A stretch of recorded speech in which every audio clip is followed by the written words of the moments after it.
Agradecemos o nosso querido amigo Natés França, coordenador desses estudos, e que possamos, assim, dar continuidade. Bom, eu estava aqui olhando, eu até assustei, 29/3/2021. Já tem um bom tempo que vocês estão aí, tem paciência comigo, né?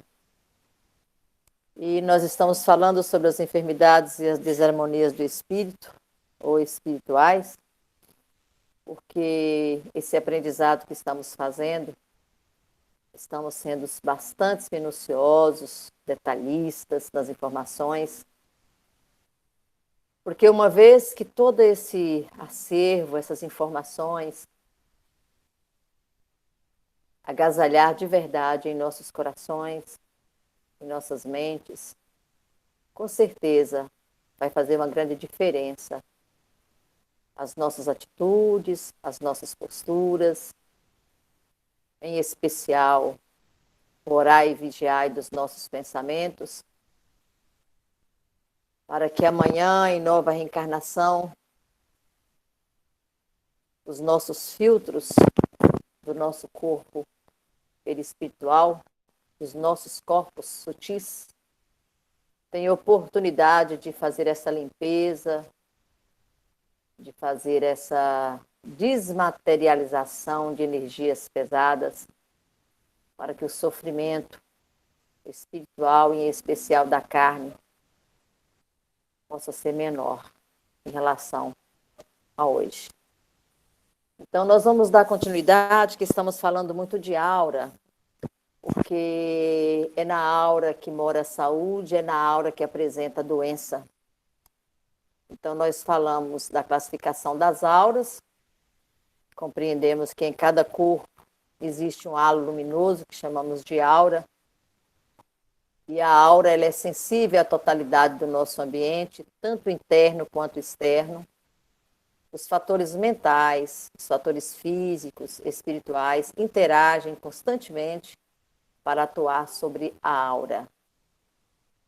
Então, se analisarmos todas as nossas emoções, nossos sentimentos, nossos pensamentos, nossas atitudes, nossa postura mental, ela está diretamente ligada ao nosso processo físico de saúde, mental, psicológico, espiritual. Os traços de personalidade ou a condição da saúde, interesses pessoais, as questões sociais, os estados emocionais e as circunstâncias do momento podem exercer um efeito drástico e imediato sobre a aura. Mesmo eventos distantes, globais ou cósmicos podem alterar a nossa aura.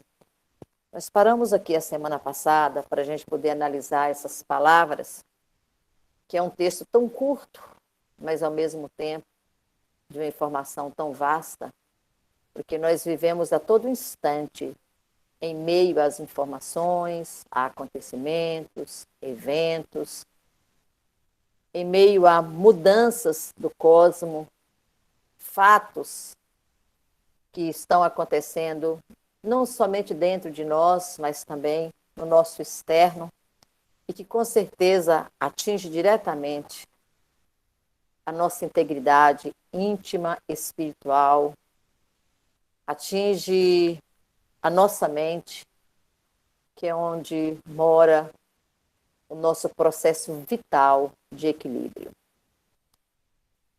E nós ficamos aí, para que ler a aura? Por que ter essa curiosidade de ler a aura? Isso é um fato normal?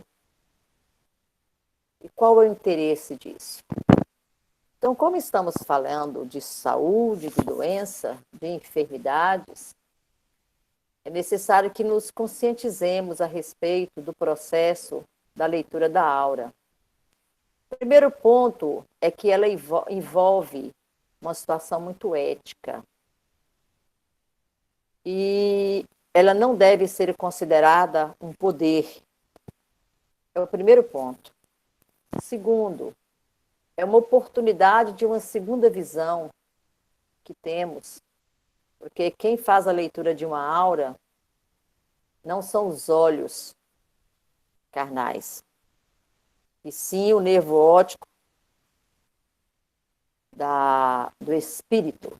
Ou seja, nós temos um cérebro material e temos um cérebro espiritual. Tudo que diz respeito à nossa visão do mundo espiritual está diretamente ligado ao cérebro espiritual.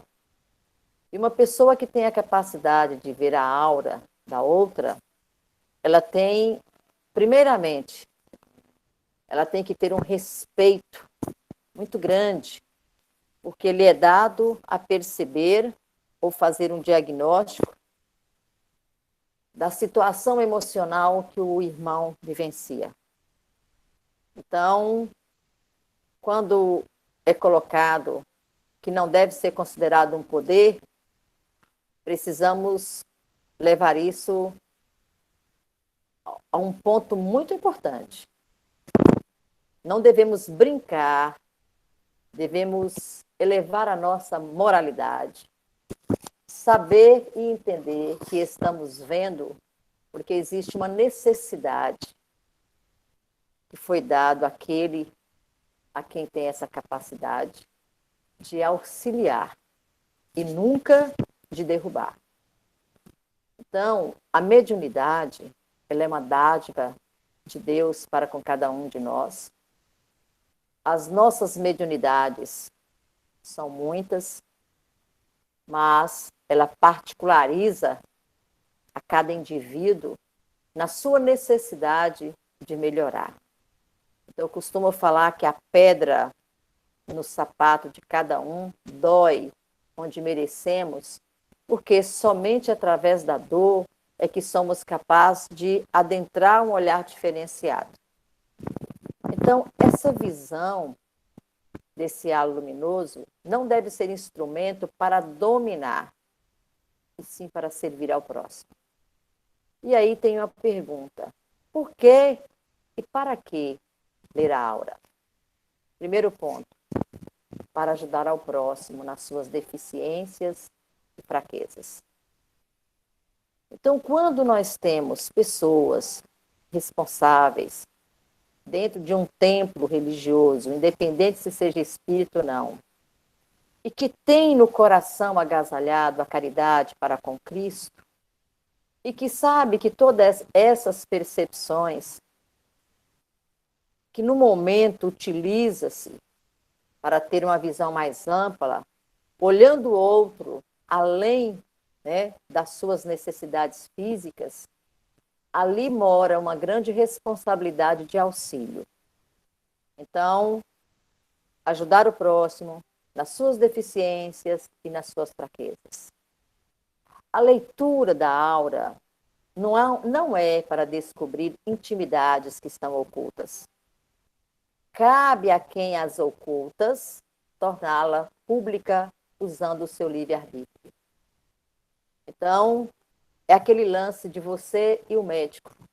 O médico percebe as suas doenças, ele as expõe, ou deixa lacunas para que você possa completar, e você, de acordo com o seu livre-arbítrio, é que você vai confessar se isso está acontecendo ou não. E por que essa troca de informações? Com um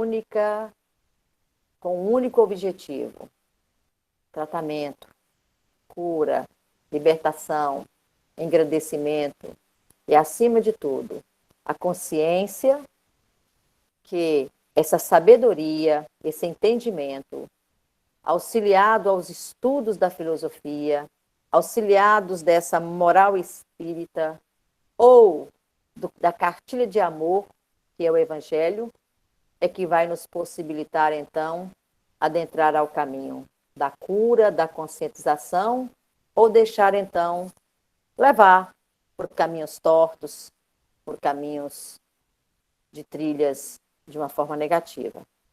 Então, é necessário um processo ou um comportamento de neutralidade.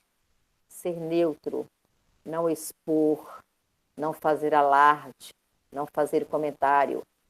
Porque uma vez que a pessoa tem essa capacidade, tem essa visão, ou tem essa mediunidade, aí lhe cabe uma responsabilidade muito grande. E ai daquele que faz disso um poder para coagir, para impor, para denegrir, para humilhar o irmão. Então, a gente tem que ter muito cuidado com a postura que temos quando percebemos alguma mazela no outro, porque as nossas também estão expostas. Então, a gente costuma brincar, né? Cuidado com as pedras que você joga, porque o telhado do outro é de vidro, mas o nosso é mais ainda. Então, a gente tem que ter esse cuidado. Então, a leitura da aura, ela está muito dentro dessa conscientização, para que a gente consiga auxiliar aquele que está passando por aquele problema. No campo de atuação dentro da psicologia, vai servir para alertar aqueles coléricos, os ansiosos, os nervosos, sobre uma conduta errada e até inconsciente. Para diagnosticar doença, ver bloqueios energéticos, parasitismo, perceber as larvas astrais, mecanismo de doenças penetrando pelo astral e chegando até o etérico e penetrando no corpo físico. A psicologia explica isso, mas aquele que cuida da doença é aquele que é preparado. O médico, né? É muito interessante a gente ver isso, a gente às vezes brinca, mas o médico, quando ele vem com essa postura ou com essa vontade, com esse saber, né? Eu vou até ler um pedacinho aqui de um livro que eu estava lendo, fala assim, ó. O médico em particular recebe antes mesmo da reencarnação uma sobrecarga de energia específica em seus neurônios, habilitando-o a bem exercer a medicina. Aliás, não são apenas os médicos que recebem esse prêmio neuronial. Muitos músicos, além sobre ativada a memória musical, atletas, artistas, todos aqueles que têm essa sensibilidade aguçada, ele vem com esse processo neuronal atuante, porque é lhe dada a oportunidade de auxiliar. Então, pessoas que são médicos, músicos, grandes artistas, que atuam com a sensibilidade, e essa sensibilidade atua ao próximo, e nós estamos falando aqui do médico, ele vem já preparado para isso. E a área que ele atua é a área que ele mais derrubou lá no passado. Então, essa compreensão nos permite entender que muitos diagnósticos, né, que aquele médico consegue fazer um bloqueio, consegue ajudar, auxiliar, nada mais, nada menos que ele está cumprindo ali a cartilha do Cristo.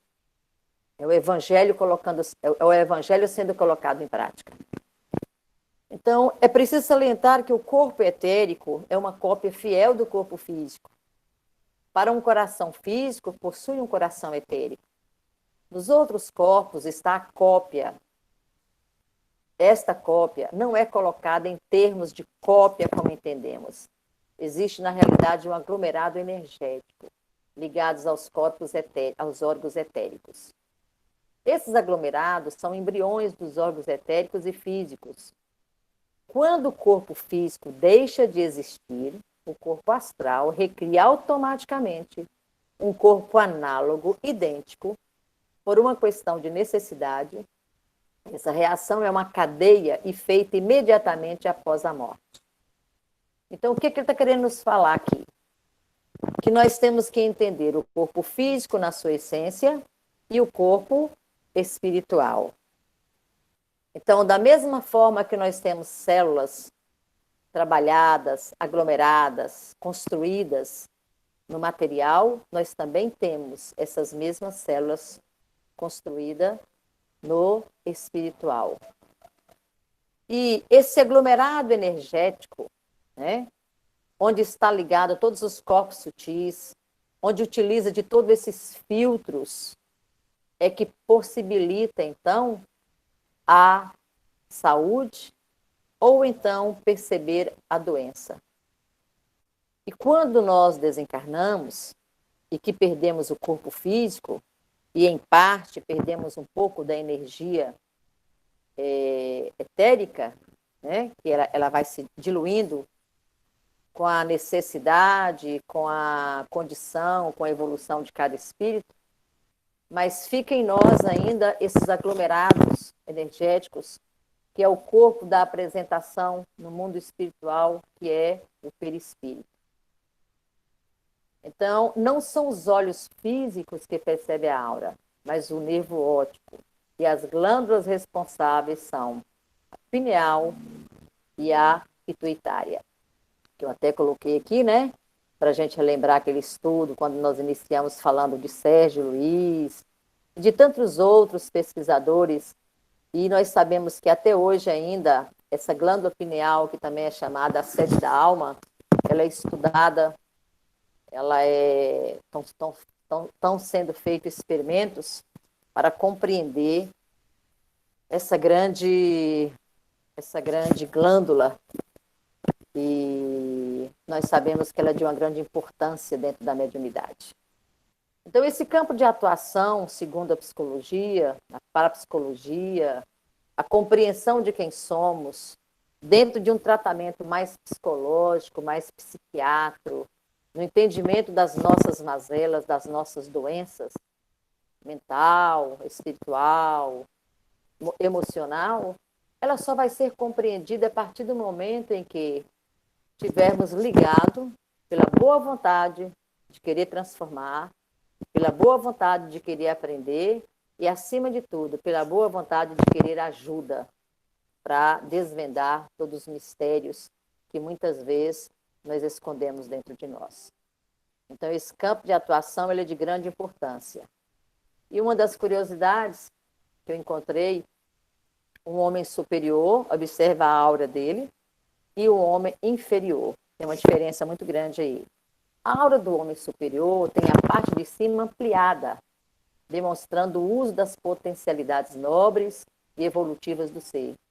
Já a aura do homem vulgar, ele tem uma dilatação maior na parte inferior, uso do cérebro abdominal e não do cérebro superior, onde reside o corpo mental, demonstrando utilizar os chakras inferiores, agir mais por impulsão, por instinto, caracterizando mais o lado animal que temos, né? Que ele fala assim, característica de bichos, porque é onde atua mais o instinto, do que por reflexão, que é o cérebro que nós vamos estudar um pouco lá à frente, que é o nosso cérebro reptiliano.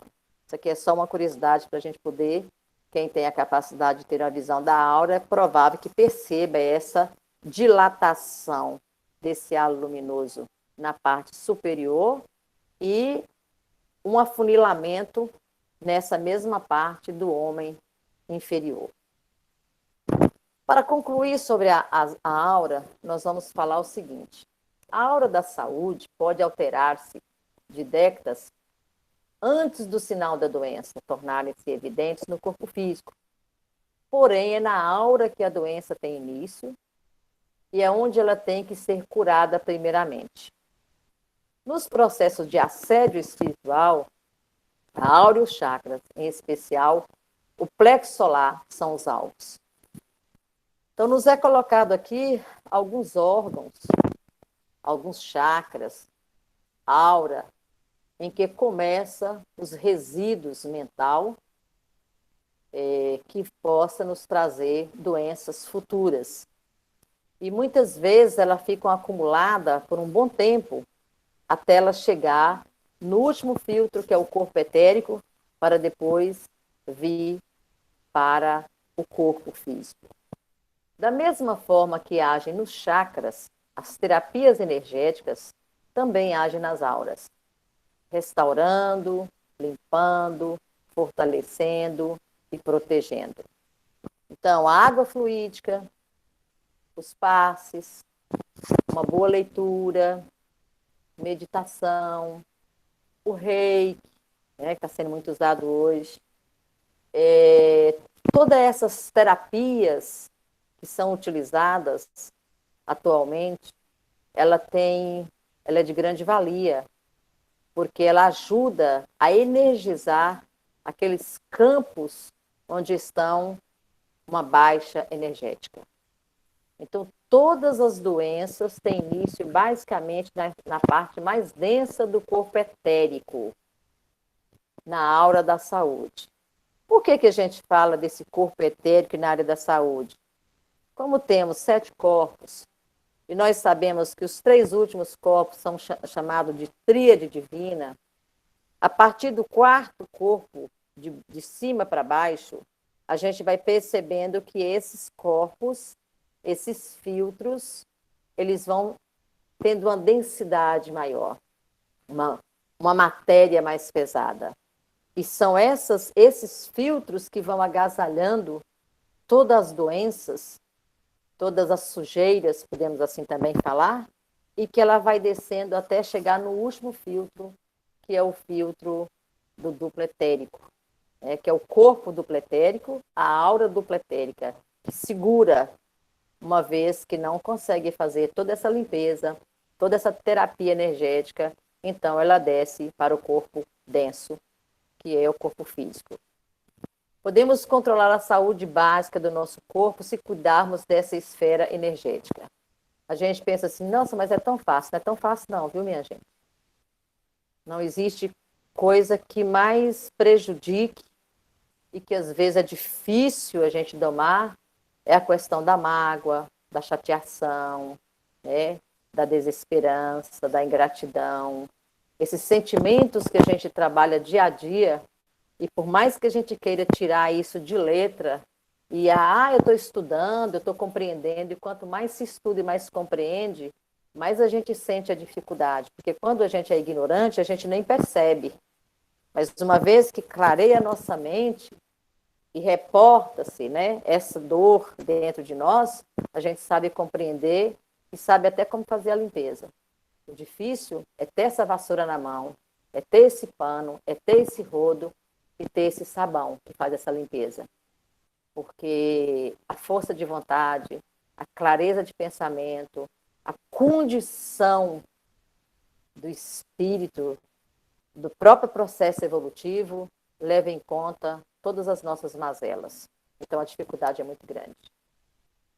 Para manter a saúde, os órgãos do corpo têm de harmonizar com todo o organismo, bem como os padrões ondulatórios do universo. Então, essa harmonização corpo-mente, filtros, corpos sutis, halo divino, halo luminoso, que é a aura, ela tem que estar em contato direto, absoluto, em sintonia, que nós chamamos de harmonização. O Criador e a criatura, o ser humano e o universo, o macro e o micro. Quando a energia exterior ou desestabilizadora entra em contato com o nosso campo energético, há uma possibilidade de ocorrer 4 coisas. Então, nós vamos ver. Primeiro, reação saudável. O que é essa reação saudável? Se a influência perturbadora vem de fora, ela vem do externo, e se o seu corpo, né, ou os determinados órgãos estão suficientemente fortes, estão harmônicos, vai refletir de volta essa vibração hostil, ou ela vai fazer uma assimilação da sua própria energia e neutralizar esse impacto energético. Essa é uma reação saudável. Por isso que Jesus chama a atenção, orai e vigiai. Então, você recebe esse impacto energético.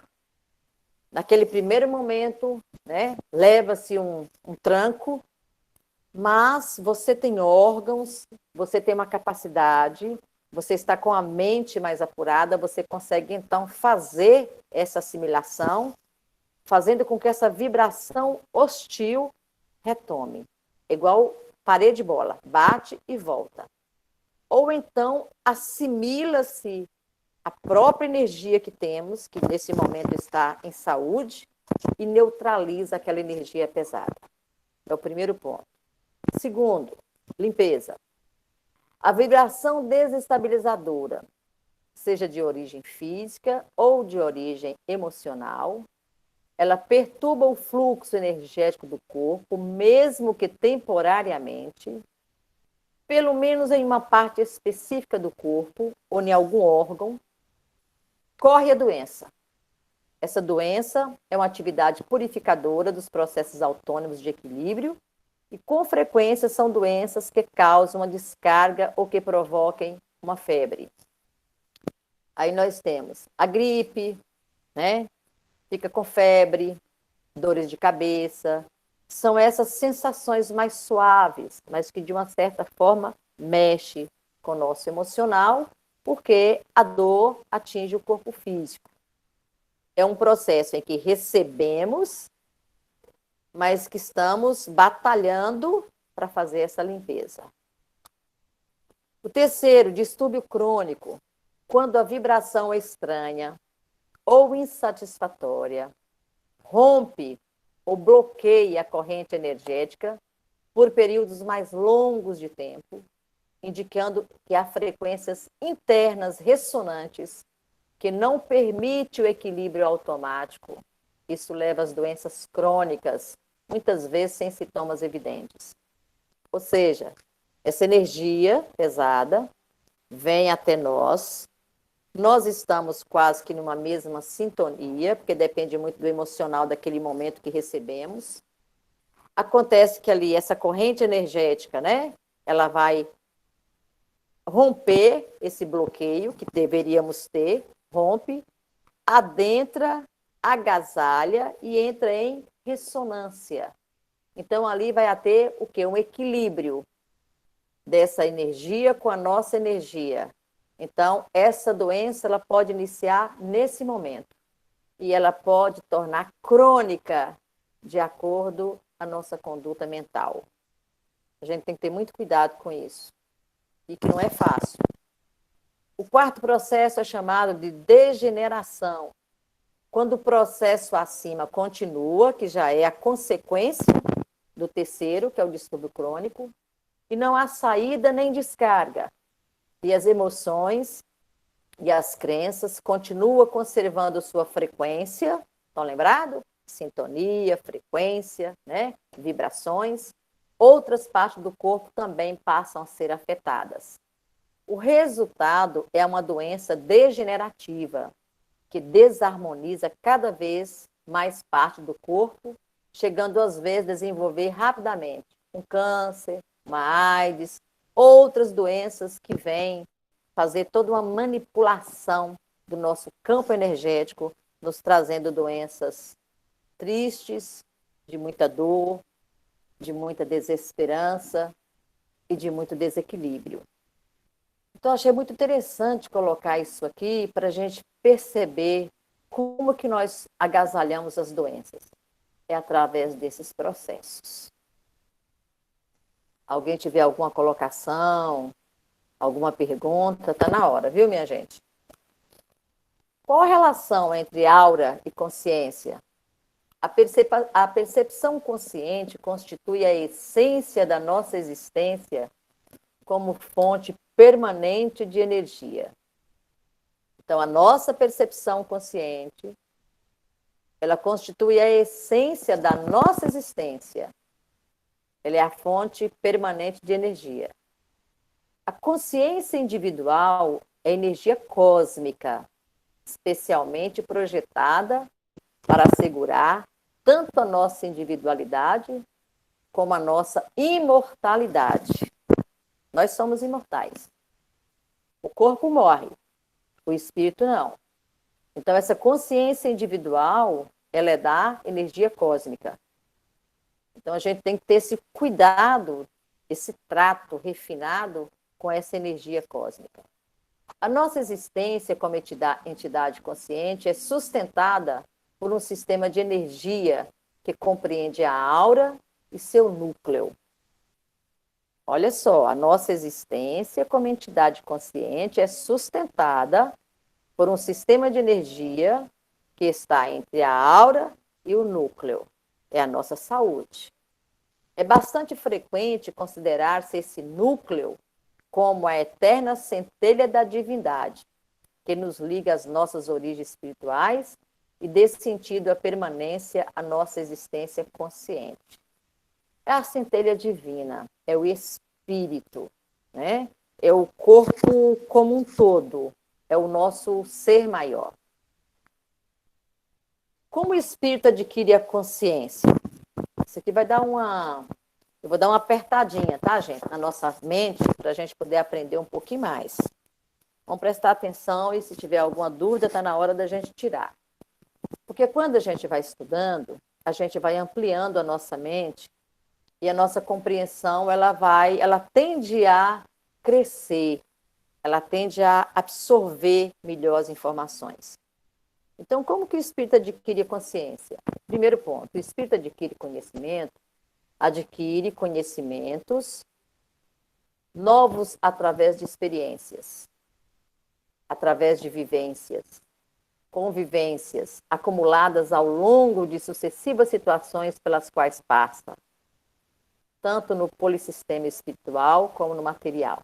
Ou seja, é formado pelos nossos processos de reencarnação, pela conduta que temos, pela caminhada que estamos a fazer, pelo procedimento mental que executamos as nossas tarefas, sejam elas espirituais, sejam elas materiais. Para a doutrina, o espírito é um ser inteligente do universo, que pelo exercício da sua inteligência, inovação, descoberta, invenção, criação, constrói a consciência de sua individualidade, a consciência em relação aos outros espíritos e a consciência de seu papel na estruturação inteligente do universo. Vão entender isso, né? A doutrina que estamos estudando é a doutrina espírita.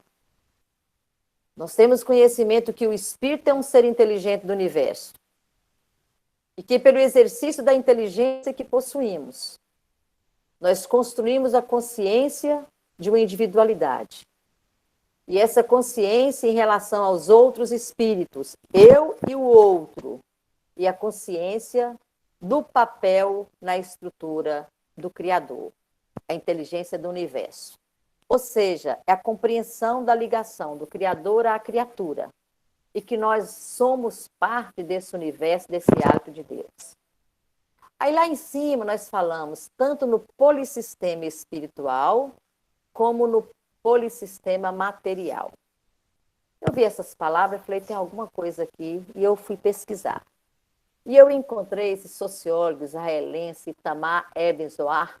Ele é professor universitário, ele tem 82 anos, um grande estudioso, tem muitos livros, e ele advém também de informações de outros grandes filósofos e sociólogos. E ele fala de uma sistema, de um polissistema, a chamada teoria do polissistema. E eu fui estudar e procurar saber o que era. Um polissistema é mais do que uma ferramenta teórica voltada para a análise da cultura e da literatura. É uma maneira de compreender o mundo a partir de conexões, impactos e interferências. Numa perspectiva nova e original, propõe um tipo de teoria que denomina de funcionalismo dinâmico, em que o sistema semiótico é estruturado e sistematizado dentro de uma estrutura aberta, heterogênea, denominada de polissistema, vários sistemas, né? Ou seja, um sistema múltiplo, um sistema de vários sistemas com interseções. Vamos entender isso dentro da doutrina espírita? O espírito inicia-se o processo da existência corporal no polissistema material. Como é que é isso, Fátima?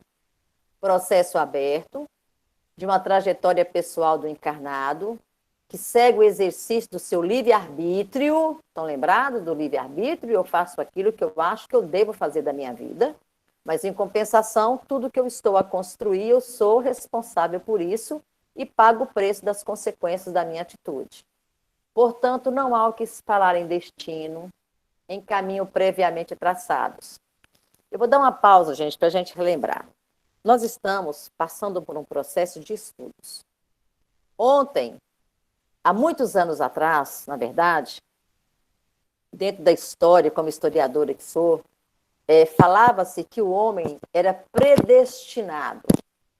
Isso estava lá naquela briga religiosa do cristianismo e a entrada dos evangélicos. O homem é predestinado, ele já nasce com tudo traçado. Nós, por um bom tempo, acreditamos nisso. Depois, refazemos as nossas informações a partir desse ponto, acreditando no processo das reencarnações, dos karmas, do destino, da missão, das provações, né? De tudo que nós vivenciamos. Tudo que eu faço, eu tenho que receber de volta. Agora, compreende que, além disso, né? Além disso, nós vamos perceber que esse destino não é da forma que compreendíamos. Que esses caminhos previamente traçados, nem sempre, de imediato, eu consigo refazê-lo. E que Deus, na sua infinita misericórdia, Ele nos permite caminhar e retroceder, no sentido amplo da palavra, ou seja, voltar a alguns pontos ou alguns quartos que eu deixei escuro e sujo, mas naquele momento em que eu estou preparada para isso. Então, eu costumo falar que Deus, na sua misericórdia, Ele é um grande homeopata. Ele nos dá o remédio em conta-gota. Então, não há de se falar em destino, em caminho previamente traçado. O espírito encarnado fundamenta-se em seu existente. O que é isso? A bagagem de conhecimento, as experiências adquiridas ao longo de toda a sua história, seja encarnado, seja desencarnado. Ele passa a exercitar a sua capacidade de compreensão, passa a constatar e desenvolver as suas potencialidades, passa a construir seu momento presente e seu momento futuro. Olha a grandeza dessa informação, desse polissistema, ou uma visão diferenciada, mais ampla, de uma compreensão maior. Vai enfrentando contradições, dificuldades, obstáculos, facilidades, administrando encontros, desencontros, permanecendo no seu plano geral ou desviando em função algumas variáveis do processo, mas sempre de acordo com a sua vontade, com o seu livre-arbítrio. Isso que é o grande significado. Então, nós não nascemos predestinados como imaginávamos. Nós nascemos em uma preparação, em um script que do outro lado nós projetamos e que muitas vezes aqui não conseguimos fazer 10% do que pedimos a ser feito. Porque a nossa capacidade de entendimento, as nossas potencialidades, das quais lá estavam enaltecidas pela compreensão de espírito que somos, quando aqui chegamos por esse apagão mental, onde a nossa mente não se usa mais de 100%, mas sim somente de 10% a 13%, essas potencialidades de ontem, na minha visão, de uma preparação, elas muitas vezes se esvaem. Então, o meu presente e o meu momento futuro, ele pode sim dar voltas, buscar caminhos de trilhas, sem buscar a grande caminhada, o caminho da verdade.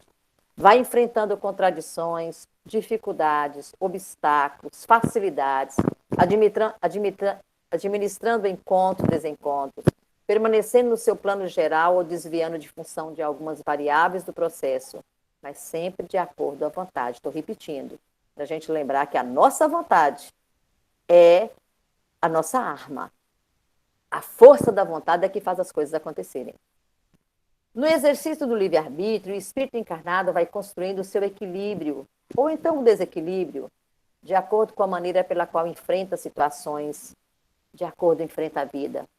Vai, por assim dizer, determinando-se segundo a natureza de seus pensamentos e atos. Por menos que faça, ou por mais que se desequilibre, o espírito sempre alcança progressos em um ou outro aspecto do seu ser. Nem tudo está perdido, né? Então, a gente vai caminhando. Isso são estudos que estão sendo feitos da Sociedade Brasileira de Estudos Espíritas. Aí nós vamos seguir, quando eu encontro lá em André Luiz, através de Chico Xavier, essas informações que hoje, outrora, tivemos oportunidade de ampliar o conhecimento mediante os estudos que nos é dado nesse momento.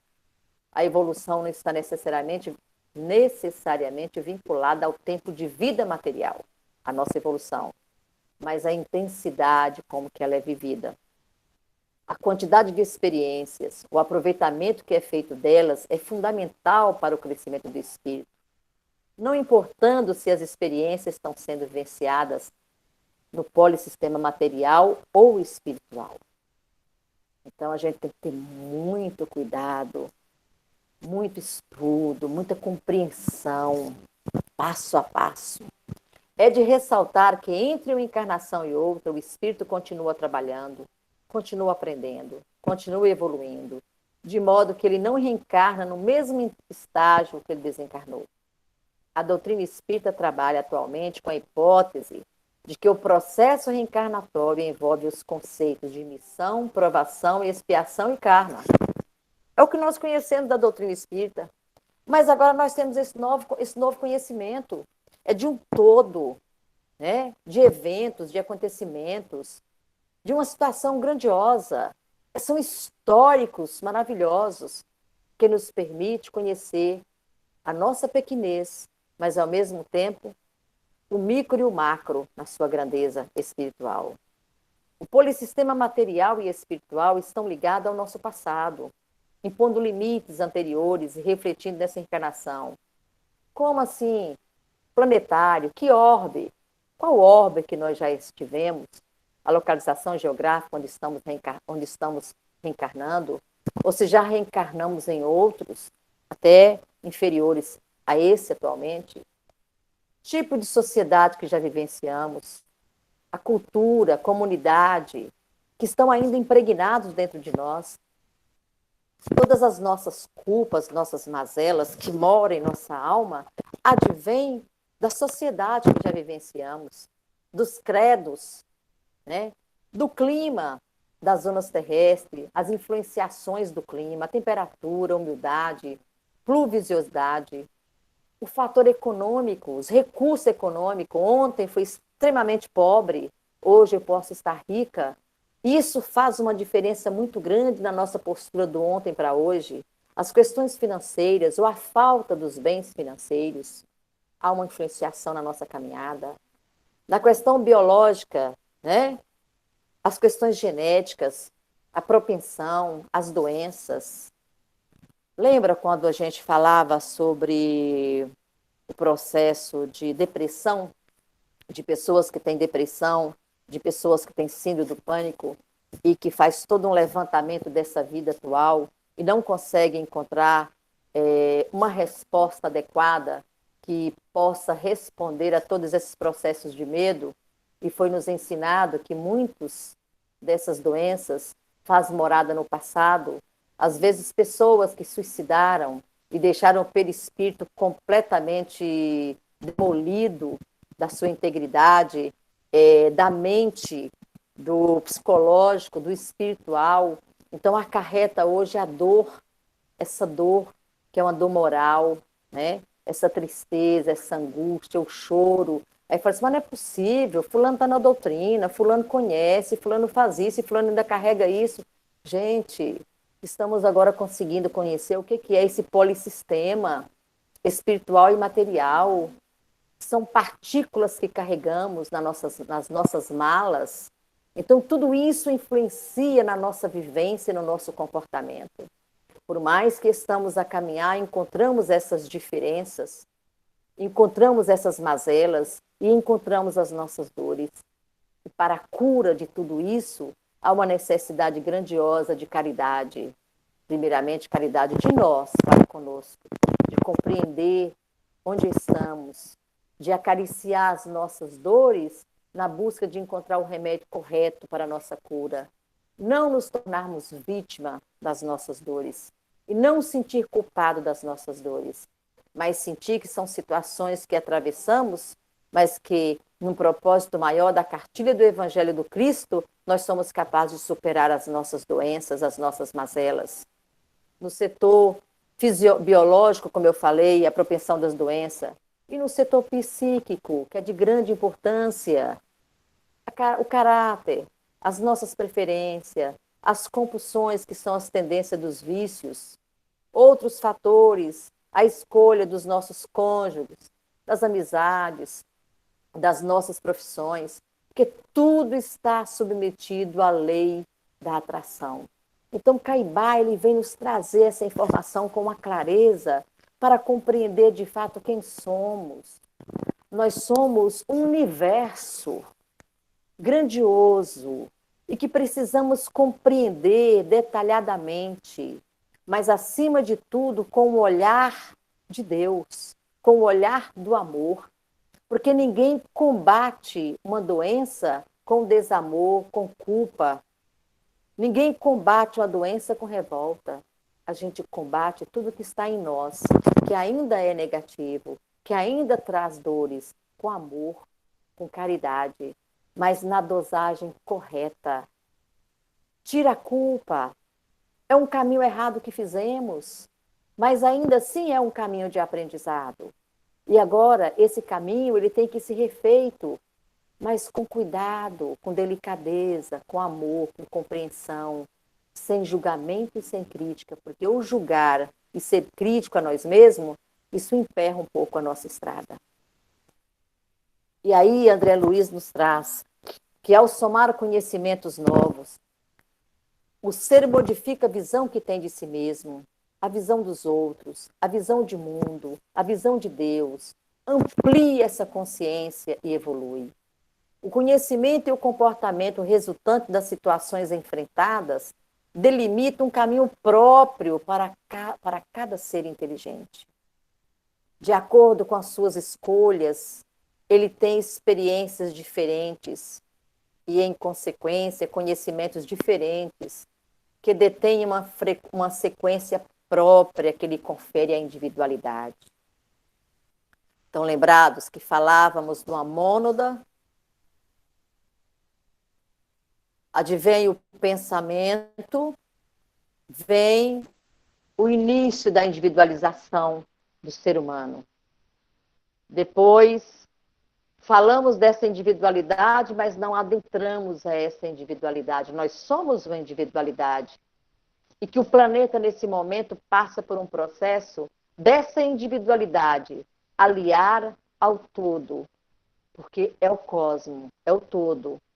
O que é esse todo nesse momento? É a compreensão da caridade, da fraternidade, da solidariedade. Mesmo eu sendo um copo torto e sujo, me é permitido encher d'água para matar a sede daquele mais necessitado. Eu não preciso ser uma essência divina, de aura claras e cristalinas, para auxiliar o próximo. Porque me é permitido uma energia de amor, onde, trabalhando para o outro, eu trabalho para mim mesmo. Então, esse é o desenho dessa individualidade.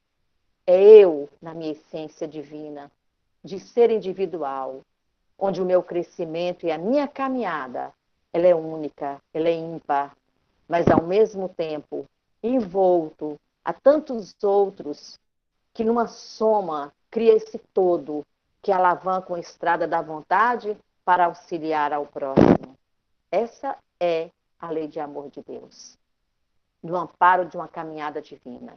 E na construção do perfil que caracteriza o único, como único cada espírito, porque somos únicos, somos ímpar, somos a nossa individualidade, a nossa inteligência, a nossa memória, a nossa vontade e os nossos sentimentos, a nossa liberdade de escolha, o exercício do livre-arbítrio é que nos permite, ao ser inteligente, alcançar os objetivos da vida.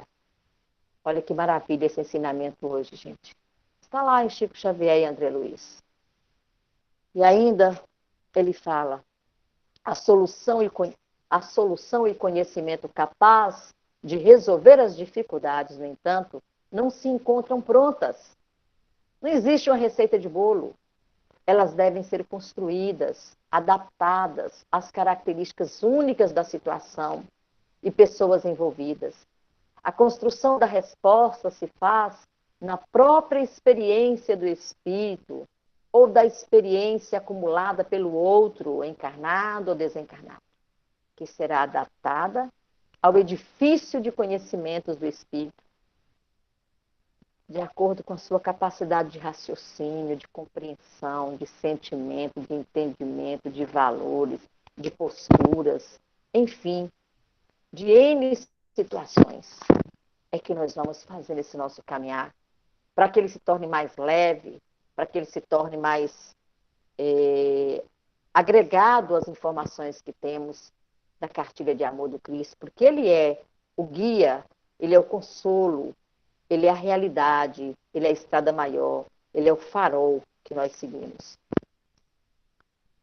Aí vem, e a liberdade de escolha que determina quais segmentos de conhecimento, tanto em qualidade como em quantidade, serão assimilados e como serão acomodados e equilibrados em relação aos conhecimentos que já constituem o ser de forma coerente para sustentar comportamentos. Estamos aprendendo a todo instante, gente.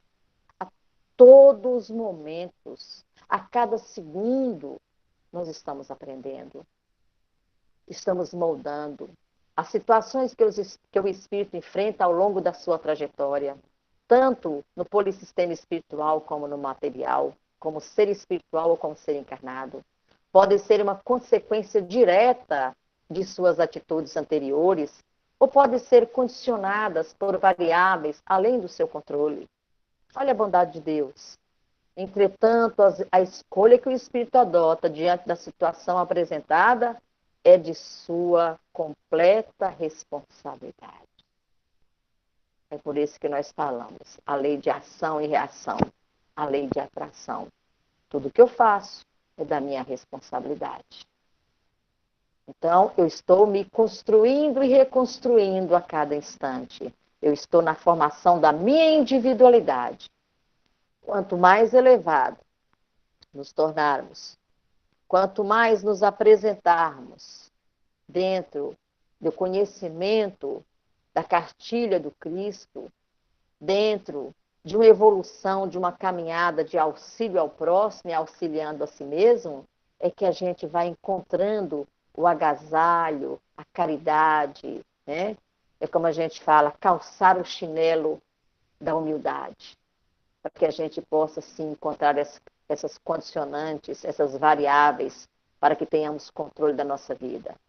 Entretanto, a escolha que o espírito adota diante da situação apresentada é de sua completa responsabilidade. Dentro dos limites do seu entendimento, o espírito é responsável pelas consequências, pelos efeitos, pelos desdobramentos e novas situações geradas a partir de suas decisões. Eu queria deixar bem claro aqui que em tudo que foi falado agora, a gente viu que quanto que a força de vontade, ou a vontade, ou o livre-arbítrio é de importância. É ele que guia os nossos passos. Então, nós somos co-criadores da nossa vida. Nós somos co-criadores de nós mesmos. As nossas construções que estamos a executar é da nossa responsabilidade.